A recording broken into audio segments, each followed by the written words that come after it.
Estamos em mais uma aula do programa Fique em Casa Aprendendo. Eu sou a professora Cacau Sotero. Olha, eu já aprendi aqui o meu sinal de Libras, né? Eu já aprendi, não, eu ensinei para elas. Elas não sabiam que eu tenho meu sinal. Bom, gente, nós vamos hoje exercitar aquilo que nós já aprendemos de textos digitais. Os textos digitais estão muito presentes no nosso dia a dia, principalmente nessa época de pandemia, onde nós usamos muito o smartphone para responder provas, inclusive, tá bom? Então, eu fiz um exercício bem macro. Peguei situações onde nós estamos diante de linguagem digital. Para começar, eu trouxe aqui uma figurinha da Mafalda. Acompanha aí, ó. Os garotos chegam assim, ó. Viemos expor-lhe uma situação, presidente. Aí ela dá um grito no segundo quadrinho aí. Fora! É um fora muito bem dado. E eles depois analisam a atitude dela dizendo assim, ó. Você está mal informada. Nunca é assim que acontece. Então, olha aqui, ó. A charge pode ser uma relevante ferramenta de difusão cultural e de formação educacional. Cacau, é digital? Sim, está presente nos meios digitais. Você encontra em sites, em blogs educacionais, textos como esse que nós podemos usar, inclusive, como eu disse, no smartphone, para fazer uma prova, como, por exemplo, no Google Forms, tá certo? Outra charge aqui, ó. É um absurdo pessoas de 6 anos não poderem votar. Aqui estou eu, um cidadão sem poder, escolher seu governo. Você está preocupado com os rumos do nosso país? Não, só queria um pedaço maior do bolo. Gente, interessante, né? A análise aqui, ó. Então, ó, as tirinhas da Mafalda, do Quino, ainda tem outra aí. Olha só, a charge tem como uma de suas características a interação entre a linguagem escrita e a linguagem visual, tá? Calvin e Haroldo, de Bill Watterson, tá bom? Então, o gênero textual charge tem como características, preste atenção, interação entre a linguagem escrita e a linguagem visual. 2. Tem como objetivo tornar seus leitores competentes, críticos e capazes de transformar e modificar a realidade em que se inserem. 3. Não permitem que o leitor faça qualquer análise social ou política sobre os fatos apresentados. 4. Predominância da linguagem figurada, ou seja, geralmente utiliza-se de metáforas e termos literários. 5. Linguagem objetiva e clara, utilizando recursos que estimulam o receptor, levando-o a desenvolver a criticidade.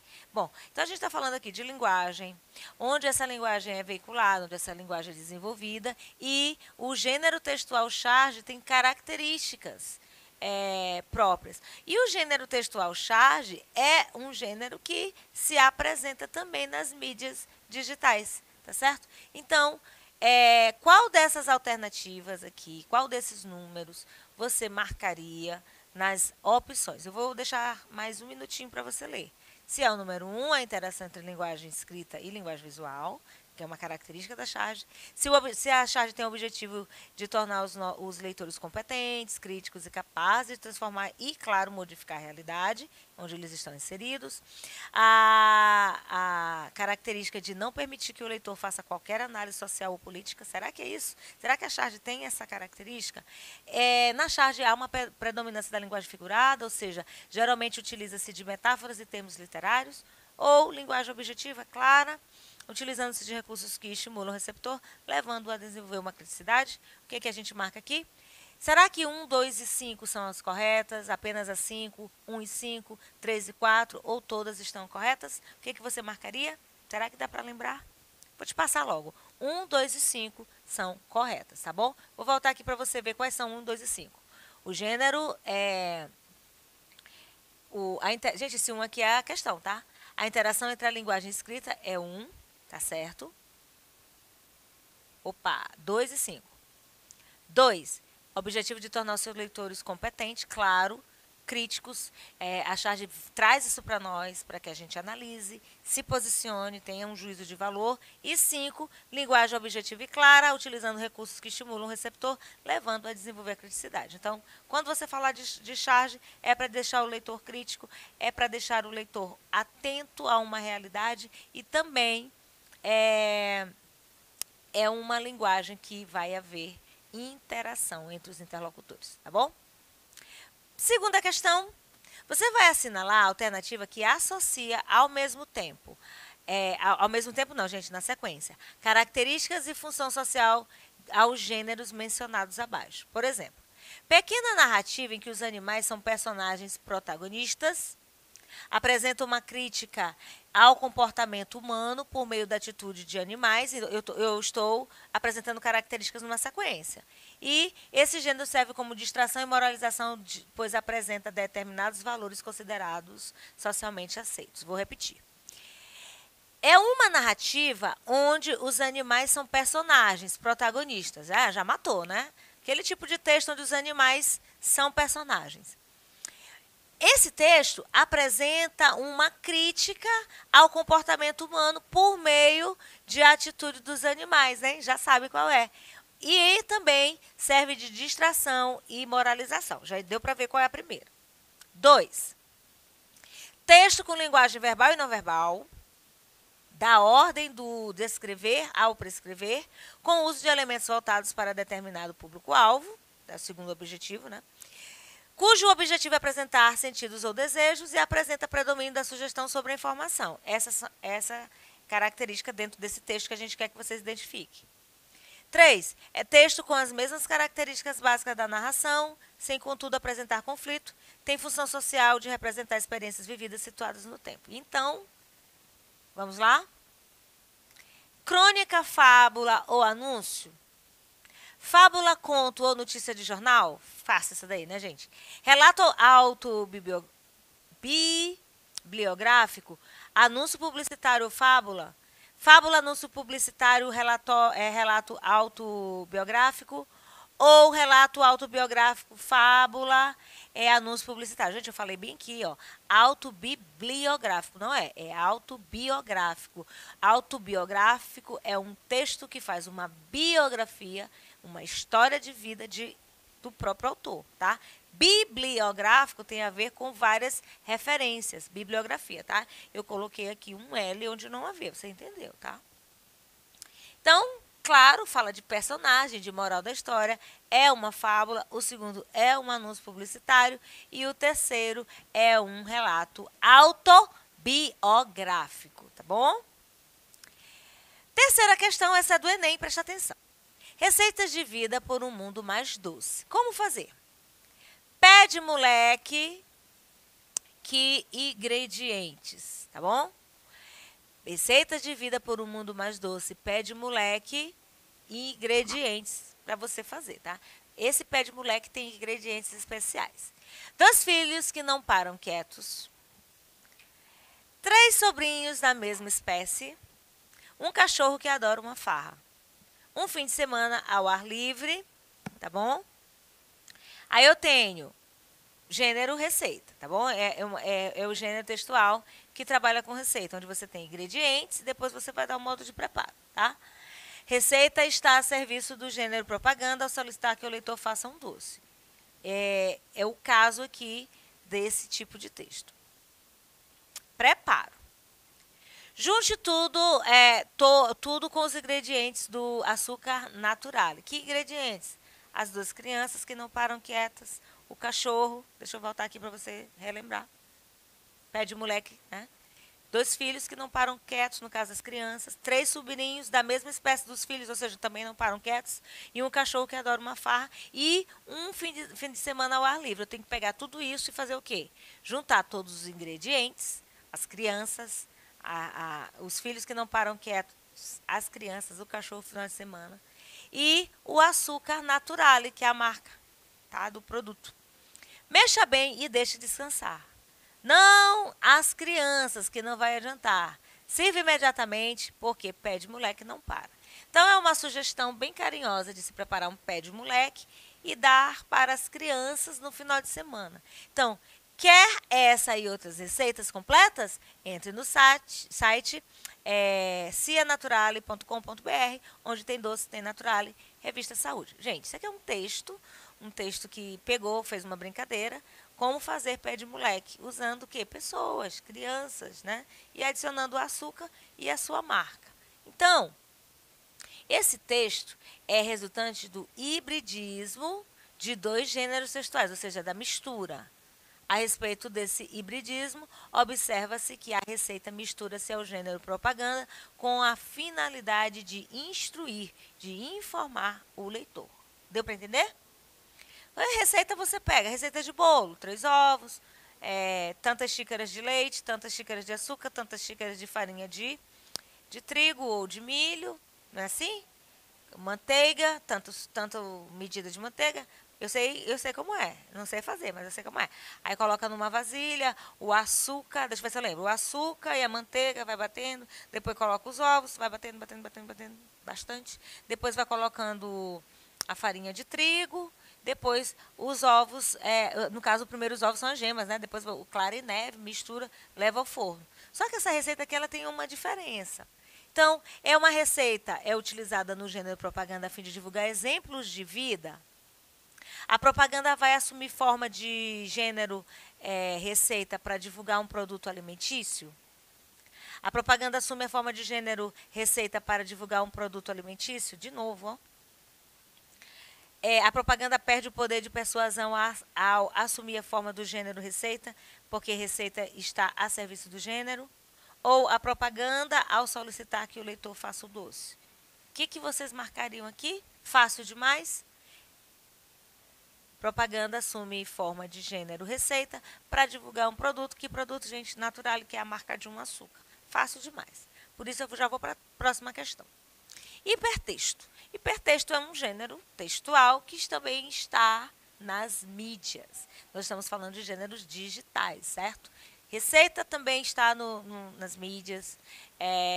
Naturale é um açúcar e aquilo foi divulgado numa revista. A revista é um meio de comunicação que também se apresenta na esfera digital. Então, o hipertexto permite, tem um espaço aqui, de certo modo, em alguns casos, até mesmo exige, também tem um espaço, a participação de diversos autores na construção, a redefinição dos papéis de autor e leitor e a revisão dos modelos tradicionais de leitura e de escrita. Lembra da aula sobre hipertexto? Aquele texto não linear, cheio de informações que você vai clicando, vai aparecendo outros textos que vão agregar conhecimento acerca daquele assunto que você está fazendo a leitura? Pois é disso que nós estamos falando. Por seu enorme potencial para estabelecer conexões, o hipertexto, facilita o desenvolvimento de trabalhos coletivamente, o estabelecimento da comunicação e a aquisição de informação de maneira cooperativa. Já sabemos, é um texto que se apresenta lá na internet, um texto linear. Aliás, não linear. Por quê? Porque, por exemplo, se eu vou falar de pandemia, aí fala assim, ó, a pandemia, aí tem um tracinho, a palavra pandemia vem sublinhada, se desenvolveu este ano em 2020, atingindo todo mundo. O que é pandemia? Aí clica na palavra pandemia, vai aparecer o conceito de pandemia. Aí tem lá, não sei o que e tal, escreve Covid-19. Clica em Covid-19, tem lá a determinação, o conceito de Covid-19. Então, um texto não linear por isso, porque vem várias informações agregando a informação maior do texto. Embora haja quem identifique o hipertexto exclusivamente com os textos eletrônicos, produzidos em determinado tipo ou meio de tecnologia, ou seja, ele é isso e também outra coisa, ele não deve ser limitado a isso, já que consiste numa forma organizacional que tanto pode ser concebida para o papel,